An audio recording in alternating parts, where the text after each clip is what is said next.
ठीक है, अब नेक्स्ट हमारे पास टॉपिक है पार्शियल बैलेंसिंग। पार्शियल बैलेंसिंग आपको ना नाम से पता चला, पार्शियल बैलेंसिंग का मतलब, पार्शियल का क्या मतलब है कि थोड़ी सी बैलेंस करना। मतलब इस टॉपिक में कंप्लीट फोर्स आपकी बैलेंस नहीं होगी, सिर्फ पार्शियल बैलेंसिंग होगी, मतलब थोड़ी सी बैलेंस कर देंगे हम और बाकी कुछ रह जाएगी।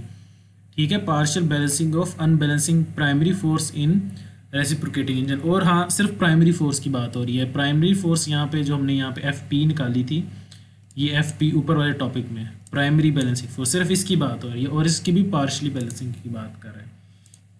ठीक है, तो ये तो था हमारे पास पिस्टन था, पिस्टन से एक कनेक्टिंग रोड जा रहा था और ये कनेक्ट था यहाँ पे क्रैंक शाफ्ट पे, ये क्रैंक शाफ्ट यहाँ से कनेक्ट थी।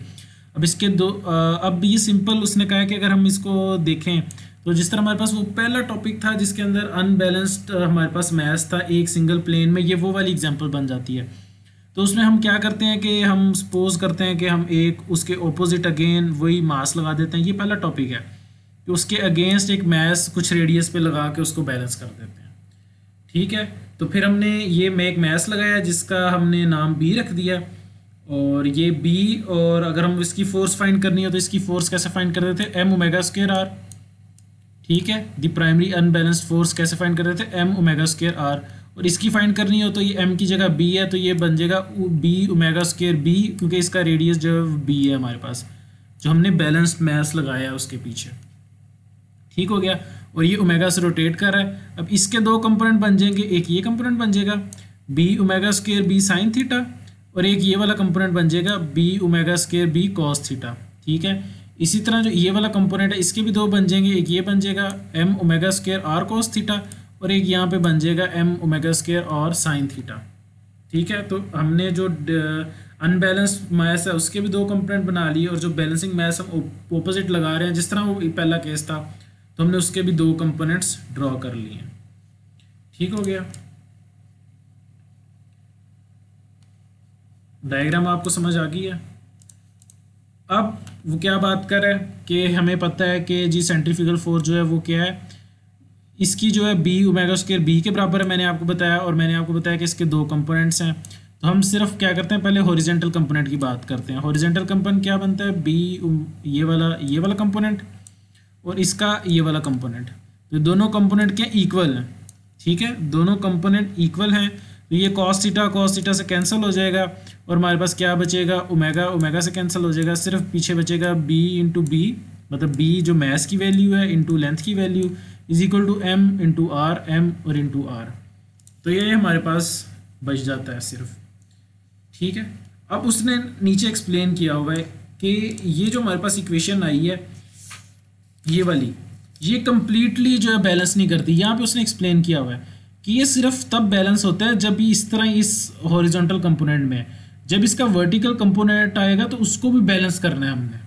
ठीक है, तो फिर वो क्या करता है, वो यहाँ पे हमारे पास b इंटू बी है is equal to m into R की जगह, ये जो m इंटू आर है इसकी जगह एक c साथ वैल्यू पुट कर देता है यहाँ पे c। और c वो क्या चीज़ कहता है कि ये हमारे पास है फ्रैक्शन, जितनी फ्रैक्शन उसने बैलेंस की है हमारे बैलेंस्ड मास ने। ठीक है, मैंने वहाँ पे बताया कि वहाँ पे कंपोनेंट्स बन रहे हैं, यहाँ पे एक्सप्लेन किया हुआ है, थोड़ा सा हम उसको पढ़ भी लेते हैं। चलें, ये कि b dot B is equal to M dot और क्या कंप्लीटली हमारे पास बैलेंस कर देती है, but the centrifugal force produce to the revolving mass b also has a vertical component perpendicular to the line of stroke. इसका एक perpendicular component भी है साइन थीटा वाला, और उसने कहा साइन थीटा वाला कंपोनेंट या तो 90 के ऊपर मैक्सिमम होगा या 270 के ऊपर मैक्सिमम होगा, और उसको भी हमने अब टेक केयर करना है। उसको भी हमने ये वाली जो इक्वेशन बन गई है हमारे पास, इसमें सिर्फ कॉस कंपोनेंट हुआ है। तो साइन कंपोनेंट के लिए फिर वो कह रहा है कि हम क्या कहते हैं कि कॉस कंपोनेंट ने सिर्फ और सिर्फ जो है वो सी बैलेंस किया। सी क्या, फ्रैक्शन लेस पोस 50% बैलेंस कर दिया, सी हम कह देंगे 50%, और वो फिर इसकी वैल्यू क्या पुट करेंगे 0.5। ठीक है, तो हम ये कह देते हैं कि सी जो है फ्रैक्शन 50% जो है वो कॉस थीटा ने कर दी। उसके बाद वो क्या कह रहा है, हमारे पास 50% कर दी और जो 50% बाकी है वो भी बच गई है कॉस थीटा में यहाँ पे।